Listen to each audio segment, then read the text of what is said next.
चलिए देखिए, class 12 lesson 1 है ना, इंडियन सिविलाइजेशन एंड कल्चर ना। पहला स्टेप आपको लिखा है आई बिलीव डैट द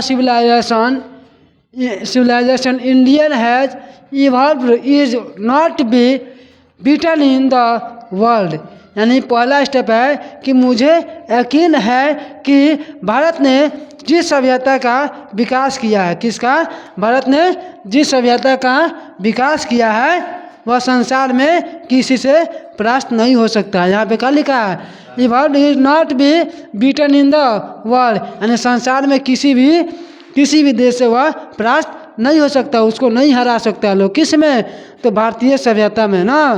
यानी कहने का मतलब हो गया कि भारत ने जिस सभ्यता का विकास किया है वह संसार में किसी से परास्त नहीं हो सकता है। अगला स्टेप क्या लिखा है हम लोग का, nothing can equal the seeds sown by our ancestor. कहने का मतलब हुआ कि जो बीज हमारे पूर्वज ने बोए हैं, इसका हिंदी क्या लिखा है, इसका हिंदी हो जाएगा जो बीज हमारे पूर्वज ने बोए थे उनकी बराबरी कोई नहीं कर सकता। जो बीज हमारे पूर्वज ने बो दिए हैं उनके बराबरी कोई कर सकता है, नहीं कर सकता है। अगला स्टेप देखिए क्या लिखा है, Rome and Greece shared the same fate the might of the pharaohs said but India is still somehow or other sound at the foundation. यानी कहने का मतलब क्या हो गया कि रोम समाप्त हो गया, रोम का हो गया समाप्त हो गया, रोम समाप्त हो गया, यूनान की वही दशा हुई, मिस्र की शक्ति चूर हो गई। यानी मिस्र की जो शक्ति थी वो टूट गई, फिर गई चूर हो गई। जापान का पाश्चात्यकरण हो गया, जापान का क्या हो गया, पाश्चात्यकरण हो गया। चीन के बारे में, चीन के विषय में कुछ नहीं कहा जा सकता है, चीन के विषय में कुछ नहीं कहा जा सकता है, किंतु भारत अब किसी न किसी नींव पर दृढ़ है, किसी न किसी नींव पर क्या है, दृढ़ है।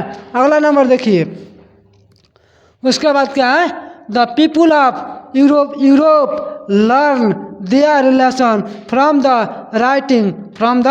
Writings of the man of Greece or Rome which exist no longer in their former glory।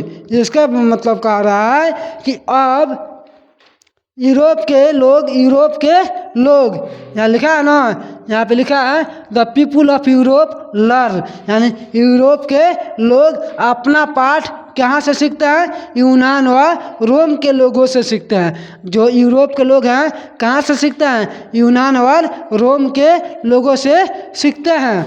ठीक है, उसके बाद क्या है, जिनका भूतपूर्व गौरव अब विद्यमान नहीं है, जिनका भूतपूर्व गौरव है ना अब वर्तमान में उनका नहीं है, उनका गौरव अब नहीं है। उसके बाद क्या है हम लोग का, trying to learn from them the Europeans imagine that they will avoid the mistakes of Greece and Rome।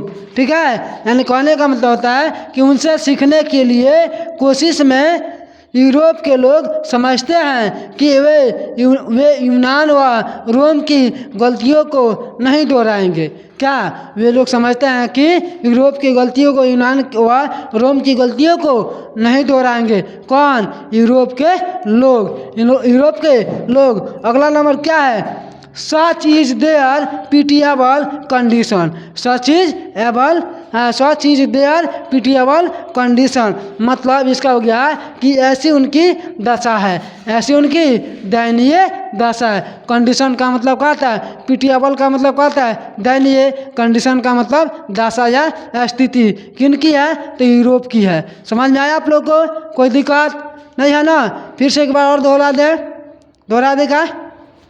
चलिए एक बार और दोहरा देते हैं, ठीक है? आप लोग बढ़िया से इसको समझ के खूब बढ़िया से पढ़िएगा, ठीक है? लिखा है I believe that the Indian civilisation believe that the civilization India has evolved is not be beaten in the world। यानी इसका मतलब हो गया कि आई बिलीव डैट का मतलब होता है कि मुझे यकीन है, मुझे क्या है, यकीन है कि भारत ने जिस सभ्यता का विकास किया है, जिस सभ्यता का विकास किया है वह संसार में किसी से परास्त नहीं हो सकता, किसी से हार नहीं सकता है। हमारी जो देश है वो बहुत बड़ा हमारा जो इतिहास है वह सभ्यता, ऐसे सभ्यता का विकास कर दिया है जो दुनिया में कोई ऐसा समाज सभ्यता नहीं है। ठीक है, उसके बाद देखिए, उसके बाद लिखा है कि नथिंग कैन इक्वल, कुछ भी बराबर नहीं हो सकता है। The seed sown by our ancestor, यानी जो हमारे पूर्वजों ने बीज बो दिए हैं ना, जो बीज बो दिए थे, लिखा है जो